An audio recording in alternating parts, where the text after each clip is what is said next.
Ring around the rosy, a pocket full of posies. What's up guys, Deceiver here. Today I'm going to talk about probably one of the most disturbing experiences I've ever had. I've had probably hundreds of paranormal incidents happen to me, but this one still sends chills down my spine every time I think about it. I'm going to be starting my paranormal adventures kind of near the end.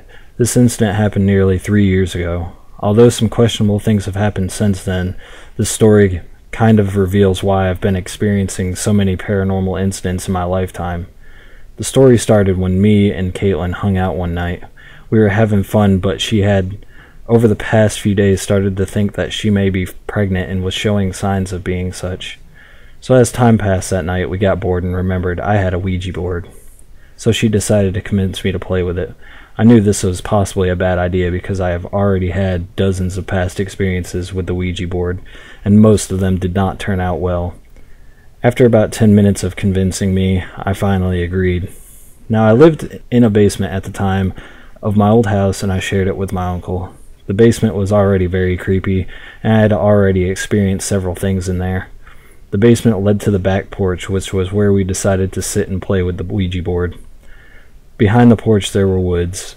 They're not as deep as many, but you can see the houses on the other side, but they were still woods nonetheless. We sat down and opened the portal for the Ouija board. After going over the rules and lighting a candle, now it seemed that after each time I've played with the Ouija board, it's become much more responsive, much faster. We sat down and opened the portal for the Ouija board after going over the rules and lighting a white candle. This particular time we asked a question and it started moving almost instantly. We asked our usual questions: how you die, how old are you, and so on. After talking to seemingly normal spirits for a time, a power that I can't explain took over the board and started moving it much quicker and much more forcefully. It then told us that she was pregnant.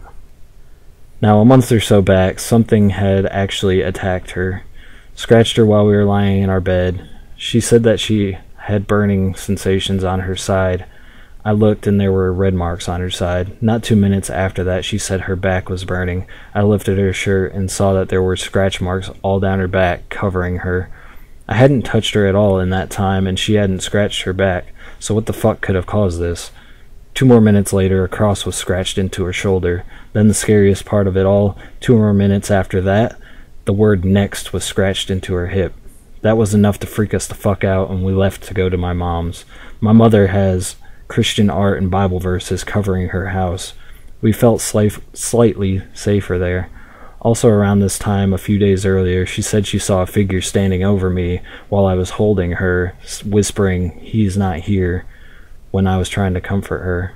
She described the figure as wearing a black cloak. She couldn't see its face. It had long claws and looked like its flesh was decaying and yellow. I didn't see this nor hear the whispering. The reason I bring this up is because I believe that this is the entity that we talked to that night. As I tell this story, I get a chill running down my spine. As we sat on the ground on the back porch, it started to get darker. We asked it who it was. It told us its name. I'm not going to mention its name in this video. Some people believe that demonic names have power to them. As we talked to the demon more, it seemed that it was sitting right next to us, but not completely malevolent. I asked it if it wanted to hurt any of us. It said no. I found it very strange that a demon would not want to hurt us.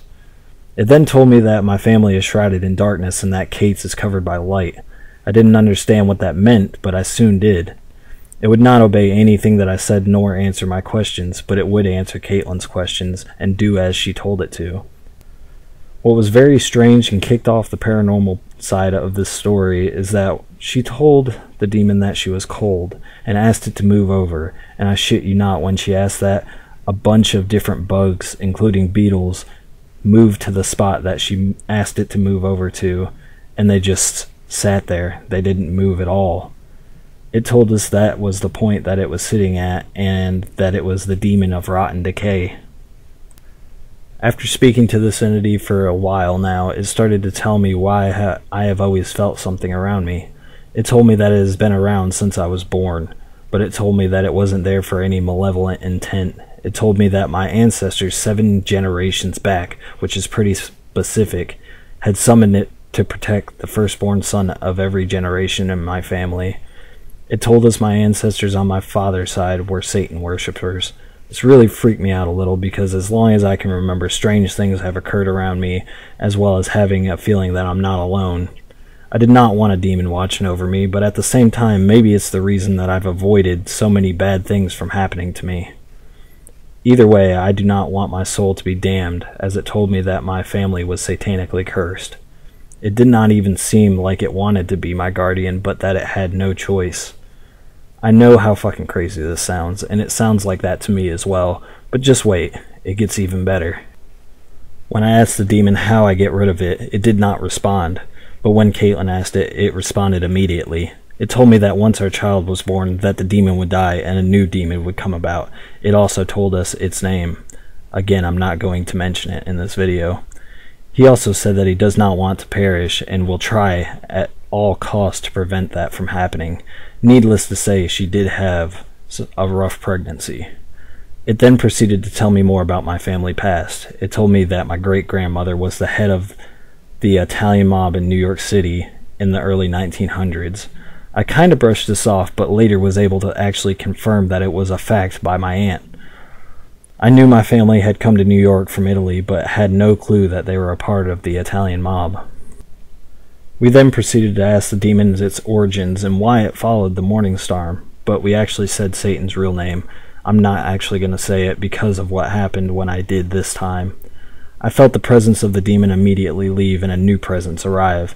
It was the scariest force I've ever felt in my life. It wasn't even next to us though. It was coming from the forest behind us. The wind started blowing hard, and I felt an energy I've never felt before or since. It sounded like a fucking army was rushing towards us through the forest. Me and Caitlin immediately bolted inside at the same time, not even saying anything. We got inside and both agreed that that was some of the craziest shit we've ever felt.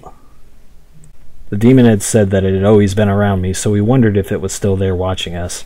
My bedroom had no door but a curtain, and when you went through it, it went into the larger part of the basement. I told Caitlin that it could still be there, but she seemed to have some kind of power over it and could tell it to leave.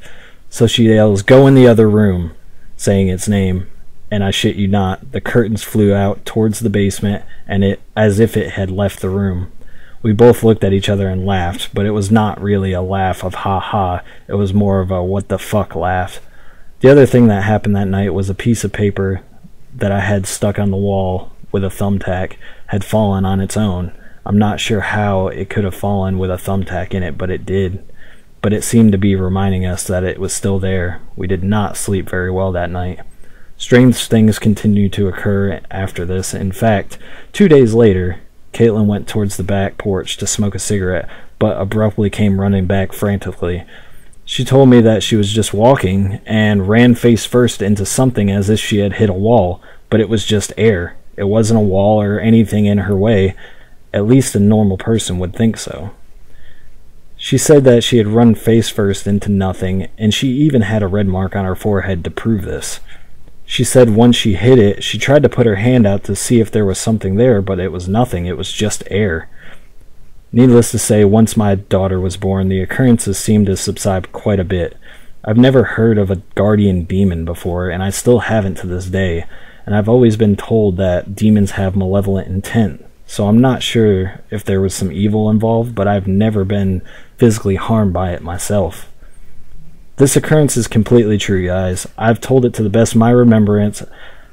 To this day, when I tell this story, it still sends chills down my spine because it was some of the creepiest shit that I've ever experienced. And looking back at the other things that have happened and some of the other stories that I'm going to tell later on, it really kind of explains why this might have been happening. But also, some of the stories I have are going to be completely unrelated to this incident as well, and I know for a fact that some of these things were not the same demon that's supposedly watching over me. I don't know why a demon would watch over anyone, but supposedly that's what it is.